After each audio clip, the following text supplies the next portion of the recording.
Como anda? Tá entendendo? Então, vamos lá. Então não é problema de custo alto no chão da escola. Se nas atividades superiores ou nas relações intermediárias aí tem muito custo, não é isso que está colocado para nosso trabalho fim, que é o processo de aprendizagem. Então, a primeira coisa que temos que deixar claro, e aí não é o Ezio que está falando, estudos que falam isso, é que ou tem recurso para ter uma boa educação, e é aparelhar a escola, garantir o funcionamento das atividades meios, que não dá para a coitada daquelas terceirizadas ser tratada como escrava, exatamente no século 21. Não dá para ter esse salário, vamos falar a verdade, não temos que ter vergonha, já que é para falar com a comunidade, é assim que fala, michuruca, arrochado. Não, isso não dá. Isso nós temos que conversar. Porque senão, gente, na boa, não vai ter melhoria de resultado. Não terá melhoria de resultado. Mas aí vocês falam assim, mas por que você é tão convicto disso? Eu vou dar uma das referências que eu tenho, tá? Não é a minha referência predileta, mas assim como a gente tem que ter diferenças e respeitar diferenças de opiniões, nós temos que ler várias coisas. Eu acho que o Cavuco, outros companheiros da região conhecem, né? Tem um livro chamado Vida e Morte. Eu quase ofereci para o secretário lá em Guarulhos, só que eu não ofereci porque eu não tenho dinheiro, eu vou comprar outro, e ele não resolve os 10,15, então eu não vou dar não. Ó, Vida e Morte do Grande Sistema Escolar Americano, Diana Rauch, beleza? Essa senhora, doutora, foi olha só para você ter, desde a época do governo Reagan, já circulava nos grandes debates educacionais dos Estados Unidos, ok? Era uma estudiosa, fazia parte de conferências, de colóquios, etc, etc, etc. Depois se tornou também secretária de educação junto ao governo Reagan, depois assessora do governo Clinton. Quer dizer, ela teve uma trajetória de quase 30 anos ou mais no sistema educacional americano. Então, nós não estamos falando de uma pessoa revolucionária, de esquerda, ultra-esquerda, usa vermelho, mortadela, petralha, nada disso. Nós estamos falando de alguém ali que está no campo dos republicanos e dos democratas americanos, que não tem nada de revolucionário, certo? Tudo bem até aí? Beleza. Então tá. Ela foi uma das principais impulsionadoras desse modelo que nós já estamos assistindo há mais de 25 anos aqui, da educação por testagem, que eles chamam lá, que nós aqui chamamos de avaliação meritocrática. Meritocrática. Ela, depois de muitos anos defender arduamente, junto com um conjunto de comitês formado por empresários, por acadêmicos ligados ao setor empresarial dos Estados Unidos, de bancos e etc, etc, etc, ela chega à seguinte conclusão: nós estamos matando o sistema educacional americano. Porque todo o envolvimento desse setor empresarial, e que ela foi convencida ou ajudou a convencer os governantes federais lá nos Estados Unidos, também dos estados dos Estados Unidos, a aplicar, tinha como centro adestrar aluno através de testes, para tentar localizar quem são os responsáveis pela baixa aprendizagem do aluno, e que do outro lado do balcão, quando visse que a escola pública não estava funcionando, abrir o mercado educacional para a iniciativa privada. Vou repetir, não é da UPUESP, não é da conspiração socialista, não é de nenhum grupo revolucionário. É de uma democrata que circulou entre os governos também republicanos dos Estados Unidos. Hoje ela se arrepende. Agora o que é mais legal, sabe o que é? Eu lembro quando eu estava estudando, já faz tempo, tá? Ela aparecia sempre nas bibliografias, nos cursos de educação, quando defendia a política de teste, quando defendia a política meritocrática, quando defendia, que eles chamam de aperfeiçoamento de controle de resultado, que é mais ou menos o nosso MMR aqui.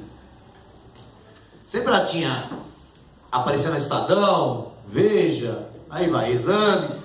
Quando ela rompeu com essa ideia, você quase não vê nada. Ela veio para o Brasil já umas 2, 3 vezes depois que ela rompeu com esse projeto educacional que a gente chama de neoliberal.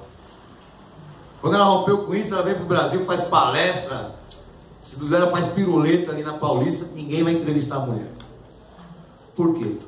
Porque aí, entre os setores que hoje querem colocar a educação como mercadoria, apoiado em governos, junto com a mídia, são ganhos exatamente para não atacar esse problema que nós temos na educação hoje, que são essas reformas que não visam de fato a melhoria.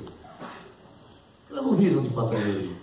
Porque ninguém quer discutir o chão da escola, ninguém quer discutir o recurso, ninguém quer discutir as condições de trabalho, ninguém quer discutir as condições dos alunos. Porque nós temos que discutir as condições dos alunos. Pesquisa no Brasil, sobretudo Luiz Carlos de Freitas, fala que 50% do problema de aprendizagem do aluno se dá fora do âmbito educacional. Tem a ver com a questão da família, tem a ver com a questão da falta de assistência médica, a falta da questão do dinheiro mesmo familiar, etc, etc, etc.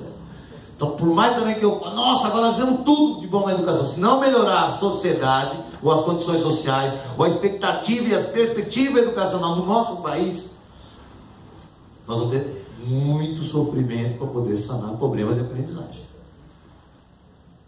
Já temos problema interno para caramba para resolver, que o governo se nega, ou os governos se negam a resolver. E também tem muitos problemas lá fora. Por exemplo, no pilar do documento, que dá sustentação ao MMR, ele tem uma história engraçada. Ele é, na verdade, produzido em 2010. E na época, só para lembrar, estava tendo eleição, várias organizações empresariais, sobretudo a chamada Parceiros da Educação, que congrega outras tantas organizações empresariais, convidaram 12 especialistas, aquelas sumidades educacionais, para elaborar a proposta de 2010, né? Entre eles estava Guiomar de Mello, que a gente já conhece de velha data, estava a Maria Helena de Castro, que foi secretária da Educação e também conhecemos de velha data, e aí vai. De Menstein era o organizador do ponto de vista de coletar informações, mas não era o palestrante ou o propositor. Bom, mas eles foi feita uma pergunta, eles organizaram esse seminário com a pergunta para esses 12 iluminados, até parece número de apóstolos, né? Eu acho que no fim só saiu o projeto do Judas, vai. Bom, o que você faria? Essa era a pergunta para todos os 12. O que vocês fariam se vocês fossem eleitos presidente, isso em 2010, tá? Época de eleição. Presidente ou governador, para resolver o problema de aprendizagem na educação. Eles escreveram 6 pontos que eles acham que é fundamentais e de impacto para melhorar a educação. E ao mesmo tempo apontaram qual o perfil do governante. Ou seja, não adianta só apontar o que tem que ser feito, também tem que ter um governante com esse perfil. Então, primeiro, eles foram apontar que o perfil do governante tem que ser alguém corajoso, ousado, que possa enfrentar o corporativismo, impor a eficiência no serviço público e que saiba trabalhar com a comunidade através dos seus parceiros, os empresários, né, as organizações não governamentais, que sejam capazes de ganhar ideologicamente a opinião popular, a opinião das pessoas, para denunciar, e está correto até uma certa parte, o estrago que é os resultados da educação do país. Você tem que criar uma comoção social na sociedade, que é inadmissível termos hoje os índices que nós temos em matemática, o índice de aproveitamento de matemática, leitura, ciências, etc. Porque nós, enquanto professores, nós sabemos isso. Vocês também não se chateiam pra caramba com esse resultado? Só que eles falam, mas só que não adianta ficar chateado só os professores, isso porque eles acham que a gente nem fica chateado, tá? Não, é verdade, eles acham que a gente não fica chateado, eles trabalham a gente como acomodados. Não é problema nosso se o aluno não aprender. Bom, a gente fica chateado, mas fala, não, mas não adianta só ficar. Tem que colocar para a sociedade, para criar pressão popular em cima de professores e sindicatos, dos próprios governantes que não querem, né, ter medidas, aí fala, ter medidas, que são as 6 que eu vou ler daqui a pouco, para impactar e mudar a situação das coisas. Então, primeiro tem que ganhar um governante forte, corajoso, e consiga ganhar a comunidade, através do debate ideológico, para fazer as reformas que os 12 apóstolos aqui vão apontar. Deu para entender até aí? Porque não adianta para que vai melhorar desempenho, que na cabeça deles eles falam direto, eu gosto disso. Não é ruim você ler os livros liberais que falam a verdade. A verdade deles, tá? Porque eles não ficam escondendo. Eu lembro que a gente teve Chalita, que ficou com nhenhenhen, e no fim quebrava a educação, mas falava que tinha muito amor no coração e muita gente não entendeu. Esses liberais eles têm uma vantagem. Eles já falam logo onde vão atacar. Então eles falam assim, não tem como melhorar o desempenho se não quebrar a espinha dorsal, por exemplo, da carreira do professor. E qual que é a espinha dorsal da carreira do professor, gente, na cabeça deles? Sabe qual que é? A estabilidade. Ué, o que o meu diretor, que também está com esse papo lá de MME, mesmo tendo um número de quase 90% dos professores que assinaram um documento que não vai aplicar o MME, e por garantia da liberdade de cátedra, não somos obrigados, conforme o José Carlos falou lá em Guarulhos. O José Carlos é o cara que aplicou lá na Leste 4. Ele falou, não, gente, é uma adesão. É uma adesão. Ele falou isso lá e está filmado. Assim como a minha dirigente, eu tinha falado também, é uma adesão.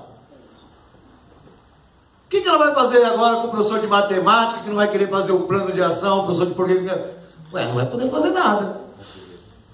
E não pode fazer nada. Ela tem um planejamento, igual a professora Vera falou, não é isso? E ela tem que seguir esse planejamento. Isso aí vocês fizeram no início do ano. É isso. Não tem nem que ficar fazendo planos alternativos de aula e etc, etc, etc. É uma adesão. Mas o que esses caras falam, então, para poder impactar e mudar essa nossa postura? De não fazer aquilo que eles querem obrigar a gente a fazer. Quebrar a estabilidade. Essa é a proposta. Tem que cair a estabilidade. A estabilidade é uma coisa que coloca o professor na zona de conforto. A estabilidade é uma coisa que faz o professor ficar esperando, no nosso caso agora é de 5 em 5 anos, certo? Mas esperar lá um reajustezinho, uma mudança de 2 em 2 anos, lembra aquilo que nós tínhamos no passado? Ou tem 5 em 5 quinquênio agora? Ou a estabilidade é aquilo que espera um dia eles fazer um curso, ter algumas horas a mais e pedir evolução. Sabe o que eles falam? Isso não muda o aperfeiçoamento do professor. Isso não muda a atuação do professor para intervir nos problemas de resultado. Isso não é acomodado. Então tem que acabar com a estabilidade. Mas pode chegar a acabar com tudo? Eles falam, bom, aqui é com esses documentos que eles não normatizam, tá, gente? É teoria. Não, é sério, nem a LDB regulamentou tudo. Ela vai dando as diretrizes. Aí ela fala, não, vamos fazer o seguinte, ó. Em alguns países foi feito assim. Regiões dos Estados Unidos, só para entender, Estados Unidos diferente do Brasil, mas em alguns estados, nos Estados Unidos, foi feito o seguinte. Havia uma adesão aos professores antigos, que tinham estabilidade, a aceitar uma nova forma de contratação. Mas fala, mas eu tenho estabilidade, por que você... Não, porque eu já sou estável, por que eu quero uma nova forma de contratação? Aí vem a malandragem. Porque agora, a partir de então, nós vamos começar a ter um novo processo seletivo, com valores e salários mais atraentes, aplicando de forma rígida avaliações permanentes de desempenho, que somente assim a pessoa vai conseguir evoluir e ter promoção na carreira. Então não vai servir para quem é da estabilidade. Então você tem a estabilidade, fica com ela aí no seu cantinho. Mas aquele que aceitar aderir a esse novo programa, abre mão da estabilidade e vai ser agora recontratado com essa nova configuração de mais avaliação de desempenho, Mas não só a avaliação de desempenho nas provas, igual a gente faz aí, quem faz os méritos. Não é só aquela. O desempenho está combinado com o resultado do aluno. Então não adianta você chegar naquela prova, arrebentar, e seus alunos não chegaram às metas que foram dadas. Está claro o que eu estou falando? Ah, mas se o efetivo não quiser, fica lá o efetivo. Então não tem já um monte de categoria com letrinha. Pela proposta aqui, abre-se a possibilidade de ter tipo de contratações de concursados diferente. De pessoas que vão ter evoluções e promoções de forma diferente. E aí, para que serve a MMR? Nada mais é do que uma preparação. Essa ideia de alimentar o sistema. Porque parece que é só ir lá no sistema, alimenta. Não vai escrever qualquer coisa, gente. Não dá para ficar escrevendo qualquer coisa. Eu vi conversa de colegas, muito gente boa, que está contra o MMR, diretores de escolas. Ah, não, a gente vai escrever qualquer coisinha lá. Gente, não fica nessa. É melhor você ter uma posição política e dizer que não vai fazer, eu falei para eles, do que ficar pondo qualquer coisinha lá.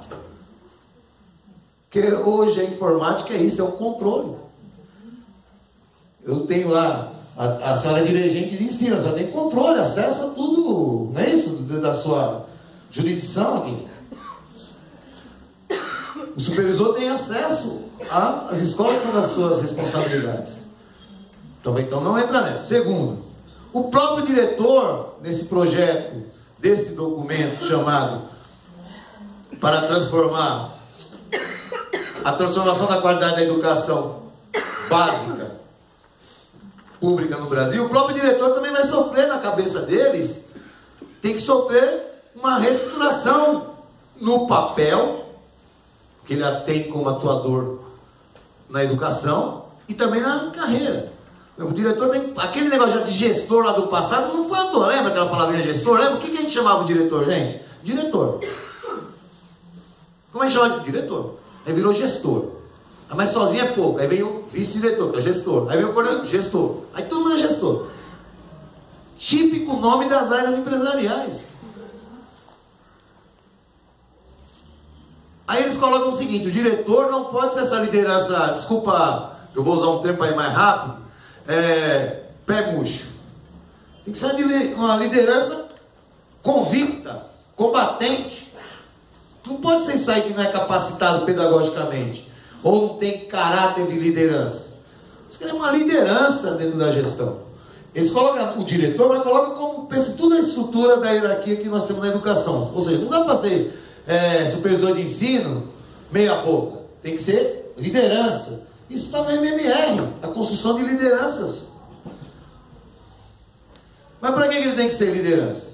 Exatamente para garantir esses resultados. Só que o coitado do diretor, eu vou fazer o advogado do diabo, ele não pode se enfrentar com o professor da forma que querem para atingir o resultado. Ele não pode nem escolher a equipe. As atribuições, não é isso? Tem as atribuições, ou seja, por enquanto, né? Tem uma legislação que regra as atribuições. Não é isso? Ele não pode impor ao professor fazer o tal do plano que eu acabei de falar aqui, porque se eu já tiver meu planejamento acertado, depositado, feito coletivamente, etc, etc, etc, conforme no calendário do início do ano, etc, ele não pode impor que eu faça lá algo além daquilo que eu já venho fazendo. Ele pode?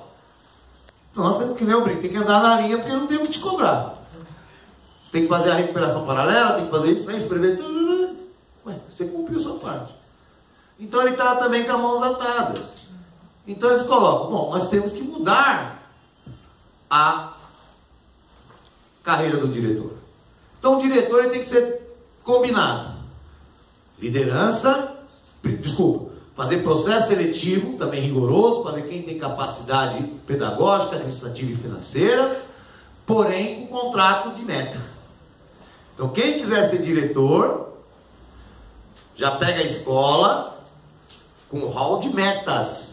Ou seja, essas análises que nós estamos fazendo aí. Esse MMR que está alimentando, ou seja, qual é o nosso índice, né, em matemática, nosso índice, ou seja, quanto nós vamos elevar aquilo? Como nós vamos fazer funcionar de fato o conselho de escola? Como nós vamos fazer funcionar de fato a APM? Então o diretor, muito rápido, né? Bom, o diretor O diretor, ele tem que cumprir metas. Então você soma aí, eu vou pegar mais 2 pontos então. Então você soma aí, quebrar a estabilidade do mago, dar um superpoder ao diretor, quem sabe, aí começamos a tentar a chegar aos resultados. Até brinco, né? Vai ser a volta do chicote. A volta do chicote. Mas eu queria que fosse diferente. Mas não vai ser. Não vai ser porque o Wesley da POS, o Wesley é professor que está cansado, está acomodado, revoltado. Não vai ser. É porque a educação não é mercadoria. Nossos alunos não são produtos. Assim como eu citei o açougue no começo, nosso aluno não é para ser esquartejado e vendido por quilo. Jogado os ossos para fazer farinha, fazer adubo. Nós estamos falando de pessoas. Eu trabalhei em fábrica na aplicação do ISO 9000. Uma coisa é você ficar testando no parafuso a nova metodologia, aí dava errado. Sabe o que aconteceu com o parafuso que dava errado? Sucata. Educação não. E não é só o MMR. Todos esses 25 anos que nós estamos, pelo menos eu estou colocando 25 anos, que nós estamos aqui vendo esse furor modista de novas pedagogias, novas reformas, tudo é novo, né? E nós não saímos do velho. São modismo pedagógico, modismo didático. Nós só estamos vendo os alunos ser tratados como sucata e sendo encostado ali naquele cantinho da marginalidade. Aí é legal, eles falam, não, mas vamos mudar tudo, que agora vai até arrumar emprego. Não vai arrumar emprego, porque emprego nesse país não depende só de estudo. Nós temos professor, nós temos engenheiro, temos contador, temos administrador desempregado, que tem a ver com o modelo de país que nós estamos vivendo. Bom, que nem eu falei, então, eu vou respeitar o tempo. Eu falei da nossa amiga aqui. Eu vou, de novo, não é ninguém da Aninha de Suzano que está pondo fogo na bomba, não. Fazendo tsunami, tá? Já que é muita ondinha, vamos conversar já na parte do tsunami. Com todo respeito, tá vendo? Olha que legal. As políticas que estamos seguindo hoje têm pouca chance de melhorar nossas escolas. As escolas certamente serão um fracasso se os estudantes se formarem sabendo como escolher a opção correta entre 4 afirmações em um teste de múltipla escolha, mas não estiverem preparados para viver vidas plenas, ser cidadãos responsáveis e realizar boas escolhas para si mesmo, suas famílias e para a sociedade. E a que eu mais gosto mesmo, cara, que eu achei que ia ter mais tempo, Aninha, é aquela que ela fala, dá um tempinho? Isso, vai. Aqui, gente, olha, porque eu sou de história, eu falei no início, né? Eu tenho uma dó do que se fazem hoje com os professores de literatura, ou de português, e de matemática, que estão tratando vocês como os grandes vilões. Porque estão atrás desse índice aí que não sei nem se vale a pena alcançá-lo, e como não alcança, porrada nesses professores. Mas não estamos falando de matemática só e de literatura, estamos falando de pessoas, de humanizar cada vez mais aquele grande humano que é nosso aluno. E aí tem uma bacana dela aqui, ó. Uma sociedade democrática não pode se sustentar por muito tempo se seus cidadãos são desinformados e indiferentes a respeito de sua história, seu governo e o funcionamento da sua economia. Tampouco ela poderá prosperar se negligenciar a educação de suas crianças nos princípios da ciência, tecnologia, geografia, literatura e artes. Ou seja, nesse momento ela está fazendo uma crítica ao que nós viemos sempre fazendo aí na escola ultimamente, de avaliação. O que nós temos que fazer? Quais são as avaliações centrais? Português e matemática. Ou seja, o mundo é muito mais que português e matemática. Transformar as pessoas em seres humanos é saber da arte, é saber da história, é saber dar conceito geográfico, é saber entender os mistérios do universo através da física. Não é dar 4 questões para ele escolher a melhor alternativa, gente. Então, nesse sentido, nós temos uma tarefa violenta para rejeitar o MMR e todo o que vem atrás dele. Aqui não deu tempo, tem mais 4 pontos que depois a gente vai conversando durante o assunto. Tá bom? Então não é possível mensurar em 4 questões o que significa humanizar ou potencializar a humanidade na educação. Eu gosto de uma frase do professor Victor Henrique Padre, ele fala o seguinte: Vera, eu vou terminar aqui e te dou mais tempo depois do final, tá bom? Se ela permitir também, né? Ele fala assim: as melhores coisas da vida nós não conseguimos mensurar. Quem lembra, posso falar aqui, já está todo mundo de maior? Mas não tem uma menininha, mas tudo bem. Daquele maravilhoso beijo que um dia você deu naquela pessoa. Como você mensura isso? Como você mensura um abraço de uma chegada de uma pessoa querida que tinha ficado distante? Né? Viajando ou doente? Você não mensura. Como você mensura o seu primeiro contato com o mar? Então as coisas boas, e a educação é uma coisa boa para formar as pessoas. Ela não tem como ser mensurada dentro de 4 questões. Então paro por aqui, ok? Obrigadão.